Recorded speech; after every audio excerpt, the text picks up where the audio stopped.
we've talked about the ceiling outcomes for Calvin Ridley. Another player with like real ceiling outcomes is Christian Watson.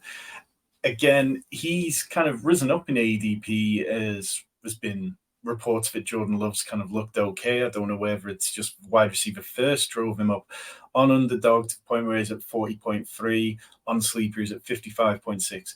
And it feels like this would have been such an easier conversation to have about Christian Watson if Aaron Rodgers was still in Green Bay. With Totally. Jordan Love, we just don't really know what it is. I mean, Jordan Love has less career dropbacks than Trey Lance, who now looks like he could be very much out of the league.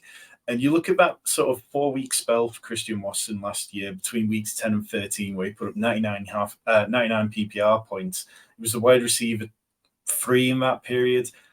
But now it feels entirely possible that Romeo Doubs could end up being Jordan Love's primary target. And, Doubs is available 60 picks later. Do you feel that Watson's possibly a bit overpriced, or are you okay chasing that ceiling? Real quick, I really appreciate these visuals, and I hope your audience does too, because I know that it takes so much longer to prepare and have something other than just like 2 floating heads. So I appreciate these details, Tom. Okay, getting to Christian Watson. He's always been a difficult player, and Matt Harmon's comparison to Martavis Bryant, I think, has been quite apt, where he won last year in terms of, even dating back to his North Dakota State days, ball in his hands, jet sweeps, and then just a bunch of these vertical shots that are awesome when they hit. And I think they're easier to hit when Aaron Rodgers is your quarterback versus Jordan Love. But I also believe we're going to see a change in this Packers offense this year compared to last year, where the Packers, let's just say Aaron Rodgers, was very much a, hey, I'm either going to check it down, get the ball out quick, or I'm going to perfectly place these bucket throws down the field with an alpha phenom athlete on Christian Watson on the opposite end. Now what we've seen so far with the Packers is a lot of misdirection, a lot of play action, a lot of almost layering of stuff. So an underneath pattern, whether that be Luke Musgrave or Christian Watson or Jaden Reed, Romeo Doubs, whoever, and then something a bit deeper. I think that means we're going to get, on a per catch basis, more opportunities for yards after catch for Christian Watson, but I also think that's going to minimize his splash plays. So I think what you said is exactly hitting the nail on the head.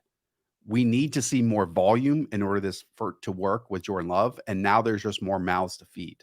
It's Jaden Reed's in there, Luke Musgrave's in there. Maybe Romeo Doubs, like you said, takes a second year jump. And I think it's also possible the Packers end the season like top 10 in carries this year too, with both Aaron Jones and AJ Dillon back there. So at his ADP of 40, is he somebody you've been drafting much of? I know you do a lot of employee drafts with Underdog. Have you been drafting much of him? No, I haven't. And maybe this is a blind spot because, again, it's tantalizing to find a profile like this, because if his game becomes like a bit more well-rounded in terms of being targeted at every level of the field, then this can be truly one of like the most explosive wide receivers in the league. But I don't really like this grouping of wide receivers, to be honest with you. Like, it's Jerry Jeudy at wide receiver 20, it's DJ Moore as wide receiver 21, then Christian Watson. And then I like the ones after that. I like the Mike Williams and the Drake Londons. I'm not drafting DeAndre Hopkins, but you know me, like I'm still drafting Breece Hall too. And it's kind of all in this category where, my mind starts drifting a bit more to the names after him than his name at this time.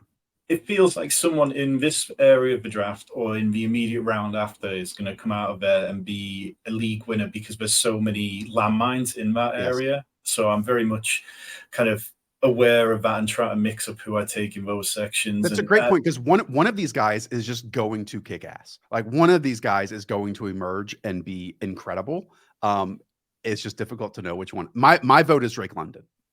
As long as it's not Najee Harris, I'll be okay. Yeah, no, I think we're good. So let us know though in the comments if you're in or out on Christian Watson, because I feel like he is a very divisive pick this year.